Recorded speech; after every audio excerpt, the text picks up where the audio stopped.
مختلف غزوات کے موقع پر آپ صلی اللہ علیہ وآلہ وسلم یوں صدقے کی اپیل کرتے تھے کہ اللہ کی راہ میں خرچ کرو. سیدنا عمر کہتے ہیں کہ میری فائنینشیل پوزیشن اس وقت اتنی زبردست تھی کہ اس سے پہلے کبھی نہیں تھی. تو میں دل میں یہ سوچ رہا تھا آج تو میں ابو بکر کو پیچھے چھوڑ دوں. ہائے آپ دیکھیں کمپٹیشن بھی کس فیلڈ میں کہ میں آج اتنا مال لے کے جاؤں گا کہ ابو بکر کو پیچھے چھوڑ دوں. کہتے ہیں میں نے اپنے گھر کا مال آدھا کیا, آدھا مال گھر والوں کے لیے رکھا اور آدھا میں سمیٹ کے نبی الاسلام کی مبارک قدموں میں, اور دل میں سوچ رہا تھا آج تو میں ابو بکر سے آگے نکل جاؤں. لیکن ظاہر ہے کہ ایسا ہونا تو نہیں تھا. ابو بکر تو پھر ابو بکر. تو سیدنا ابو بکر صدیق رضی اللہ تعالیٰ عنہ اپنے پورے گھر کا مال اٹھا کے نبی الاسلام کی خدمت میں حاضر ہوئے. یا رسول اللہ یہ میری طرف سے صدقہ. اس موقع پر آپ صلی اللہ علیہ وآلہ وسلم نے سیدنا ابو بکر سے پوچھا کہ اپنے پیچھے گھر والوں کے لیے بھی کچھ چھوڑ کے آئے ہو؟ تو سیدنا ابو بکر صدیق رضی اللہ تعالیٰ نے فرمایا ابقیت, میں نے باقی رکھا ہے اپنے گھر والوں کے لیے اللہ اور اس کا رسول عز و جل و صلی اللہ علیہ وآلہ وسلم. یعنی میں اپنے گھر والوں کے لیے اللہ اور اس کے رسول صلی اللہ علیہ وآلہ وسلم کی محبت, ان پر کامل ایمان, کامل یقین چھوڑ کے ہیں. کیوں؟ سورہ توبہ کی آیت ہے کہ اللہ تعالیٰ نے مومنین کی جانیں اور مال جنت کے بدلے میں خرید لی ہیں, لہذا اہل ایمان خوشیاں مناؤ اس بیع کے اوپر, اس بیع پہ. بیع کہتے ہیں تجارت کو, اسی سے لفظ بیعت بھی نکلا ہے. قرآن میں تو ہے کہ ہماری بیعت کس کے ساتھ ہے؟ اللہ کے ساتھ. جنت کے بدلے میں جان اور مال کس کے ذریعے؟ رسول اللہ کے ذریعے صلی اللہ علیہ وآلہ وسلم. اللہ کے سامنے انسان اپنے آپ کو بیچ سکتا ہے, انسان کے سامنے نہیں. وہ لہٰذا وہ جو بیعت جب کروا رہے ہوتے ہیں کہتے ہیں بیعت کا مطلب آپ نے اپنا آپ ہمارے آگے بیچ دیا. وہ آپ کے آگے کیا بیچا ہے؟ ایک منی کے گندے قطرے کی جو پیداوار ہے اس کے آگے اپنے آپ کو بیچ دیا ہم نے. کیا اللہ کے سامنے انسانوں کو غلامی سے چھڑایا ہے نبی صلی اللہ علیہ وآلہ وسلم, نہ کہ انسانوں کا غلام بنایا. یہ بیعت اللہ کے ساتھ ہے. جنت ملے گی جان اور مال کو اللہ کی راہ میں خرچ کرنے کی. تو سیدنا ابو بکر نے کہا کہ میں اللہ اور اس کا رسول باقی چھوڑ آیا ہوں. اس سے ہمارے بریلوی بھائیوں نے رزلٹ نکالا کہ نبی صلی اللہ علیہ وسلم حاضر و ناظر ہے. شکر ہے کہ گوروں کو اردو نہیں آتی اور ان کو انگریزی نہیں آتی, ورنہ وہ لٹریچر کے ان الفاظ کا مذاق اڑاتے. یہ تو حضرت بکر کے بھی دماغ میں نہیں تھا کہ حاضر و ناظر کسی نے نکال دیں. یہ تو لٹریچر کی زبان میں بات ہو رہی تھی کہ میں اللہ اور اس کا رسول چھوڑا ہے. فزیکلی چھوڑنے کی بات نہیں ہو رہی تھی, نہ حاضر و ناظر نہ روحانی طور پہ. یہی بات ہو رہی تھی کہ اللہ اور اس کے رسول پہ جو ایمان ہے وہ ہمیں کافی ہے, اللہ تعالیٰ ہمیں اور دے گا. یہ ان کے دماغ میں نہیں تھا. پھر بھی اگر وہ کہتا نہیں اس سے مراد فزیکلی چھوڑنا ہے تو پھر تو ان کا عقیدہ بھی خراب ہو جائے گا. یہ تو ایون کہتے ہیں کہ آپ اللہ تعالیٰ کو عرش پہ مانیں تو یہ اس کے لیے مکان آپ مخصوص کر رہے ہیں, اور یہ عقیدہ شرک ہے. حنفی کہتے ہیں, وہ کہتے ہیں اللہ تعالیٰ زمان و مکان سے پاک ہے. تو اگر عرش پہ اللہ کو مانے تو یہ کہتے ہیں یہ تو گستاخانہ عقیدہ اور کفری عقیدہ ہے. اور حضرت ابوبکر کہہ رہے ہیں میں گھر میں اللہ کو چھوڑ کے آیا ہوں, تو گھر مکان ہے کہ نہیں؟ تو ان کے نزدیک تو حضرت ابوبکر بھی پھر کافر ہو جائیں گے نعوذ باللہ, کیونکہ انہوں نے بھی تو مکان ثابت کیا نا اللہ کے لیے. کہتے ہیں نا اللہ نامکان ہے, اللہ کے لیے کوئی مکان نہیں ہے. یہ میں ان کا عقیدہ بتا رہا ہوں. تو پھر وہاں پھر آپ کو کہیں نہیں یہ تو محاورتاً بات ہوئی ہے کہ اللہ اور اس کا رسول چھوڑا ہے. یہ میں پھکی ساتھ دیتا ہوں.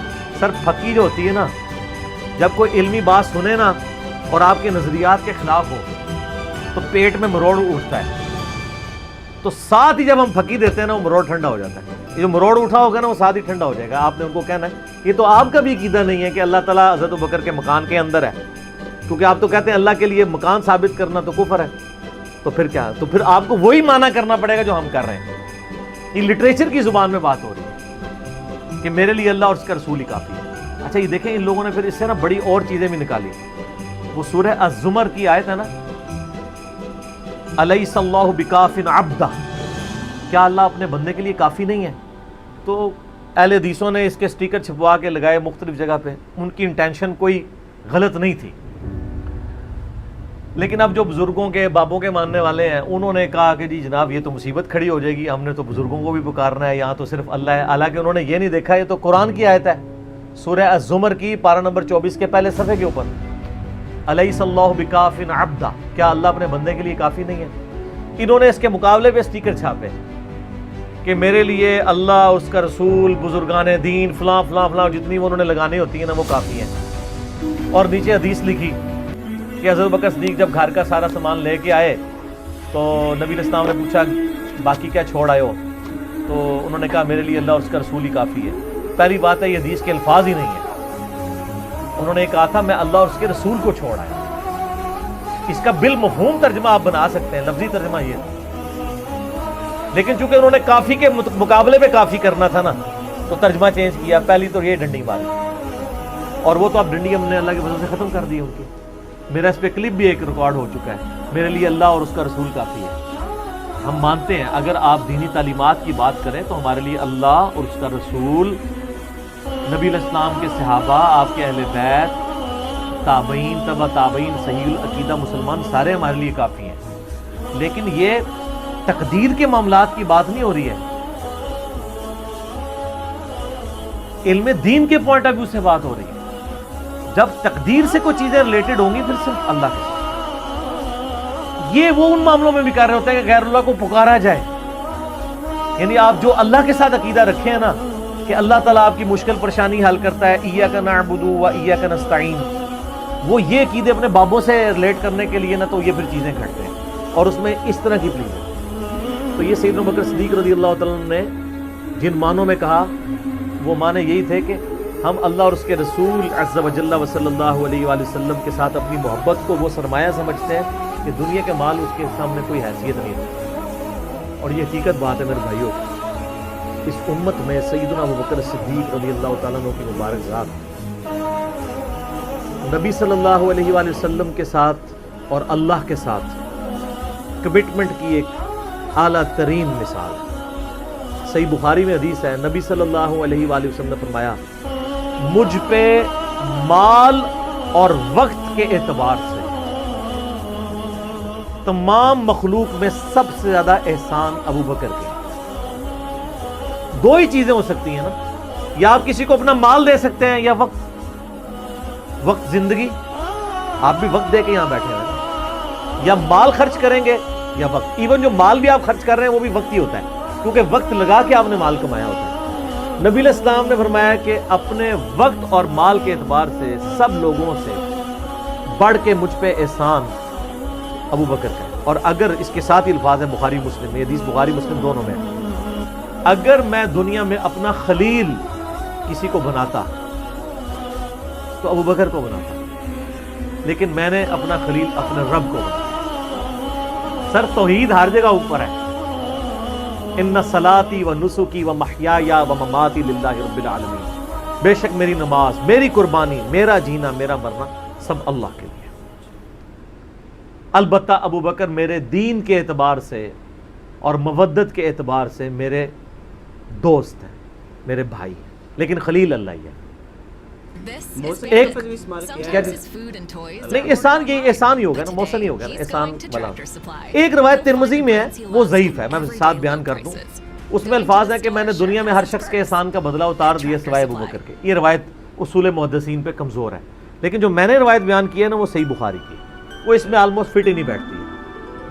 تو سیدنا ابو بکر صدیق رضی اللہ تعالیٰ نے کوئی موقع نہیں جانے دیا نبی علیہ السلام کے ساتھ اپنی کمٹمنٹ میں کہیں پہ بھی کمزوری نہیں دکھائی پوری زندگی میں. آپ کو پتہ ہے صحیح بخاری میں موجود ہے، عروہ ابن زبیر حضرت ابو بکر کا نواسہ کہتا ہے کہ میں نے عبداللہ بن عمر بن عاص سے پوچھا کہ نبی علیہ السلام پہ جو کافروں نے مصیبتیں ڈھائی تھی ان میں سے کوئی مشکل وقت ہمیں بتائیں. احد کا وقت تو سب کو پتہ ہے. تو انہوں نے کہا مجھے وہ وقت یاد ہے کہ مکے کا دور تھا، تو عقبہ ابن ابی معیط جس نے ایک دفعہ نبی علیہ السلام کے، صحیح بخاری مسلم میں آتا ہے کہ کندھے پہ اوجڑی لا کے اونٹ کی رکھتی تھی، پھر سیدہ فاطمہ آئی انہوں نے ہٹائی. اس نے نبی علیہ السلام کے گردن میں ایک دفعہ چادر ڈالی، صحیح بخاری میں آتا ہے، اور اتنی زور سے کھینچی، گلا دبایا، قریب تھا کہ آپ کی مبارک آنکھیں باہر نکلا. تو اتنے میں سیدنا ابو بکر صدیق وہاں آئے اور انہوں نے اس کو مار کے ہٹایا اور قرآن کی وہ آیت پڑھی، کیا تم ایک شخص کو صرف اس لیے مار دینا چاہتے ہو کہ وہ کہتا ہے کہ میرا رب اللہ ہے؟ اور پھر اس کے بعد جو حضرت ابو بکر کی پٹائی ہوئی وہ الگ چیز ہے، لیکن وہ اس لیول کے اوپر اپنی جان نثار کرنے کے لیے تیار ہو جاتے تھے۔ غزوہ احد کے موقع پر صحیح بخاری میں آتا ہے کہ 12 بندے صرف نبی صلی اللہ علیہ وسلم کے ساتھ رہ گئے تھے 700 میں سے، اور ان 12 میں حضرت ابو بکر بھی شامل تھے، حضرت علی بھی تھے، حضرت عمر بھی تھے۔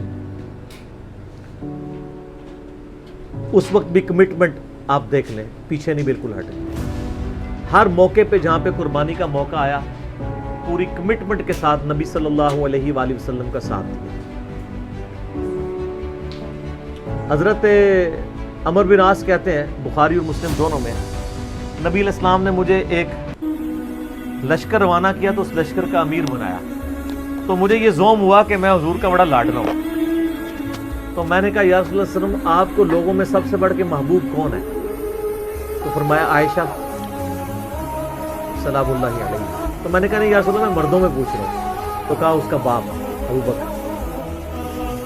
پوچھا اس کے بعد، کہا عمر، اور پھر کہتے ہیں میں حضور سے پوچھتا گیا، آپ نام لیتے کہ میرا نام کوئی نہیں لیا، پھر میں خاموش ہو گیا کہیں میں ان مردوں میں شامل ہی نہ ہوں۔ صحیح بخاری میں آتا ہے، عبداللہ بن عمر رضی اللہ تعالیٰ عنہما کہتے ہیں کہ ہم نبی علیہ السلام کی موجودگی میں یہ کہا کرتے تھے کہ رسول اللہ صلی اللہ علیہ وآلہ وسلم کے بعد سب سے افضل ابو بکر ہیں، اور پھر عمر ہے، اور پھر عثمان ہے، اور اس کے بعد ہم صحابہ میں تفریق نہیں کیا کہ کون کس سے اوپر ہے، ان تینوں کو۔ لیکن یہاں پہ میں ایک ٹیکنیکل مسئلہ آپ کو بتا دوں کہ جب کبھی بھی صحابہ میں فضیلت کی بات ہو رہی ہوتی ہے نا، تو وہ ایکسکلوڈنگ اہل بیت ہوتا ہے، کیونکہ صحابہ کرام بھی اہل بیت کو ایک الگ سے آئیڈینٹی تصور کرتے تھے، اور محدثین بھی، ورنہ تو ظاہر ہے کہ صحیح بخاری میں ہے، مسلم میں بھی، کہ فاطمہ میرے جگر کا ٹکڑا ہے، جس نے فاطمہ کو تکلیف دی اس نے مجھے تکلیف دی۔ سیدنا ابو بکر بھی کبھی یہ جرت نہیں کریں گے کہ کہیں کہ میں رسول اللہ کو فاطمہ سے بڑھ کے محبوب ہوں، کبھی بھی نہیں یہ جرت کریں گے۔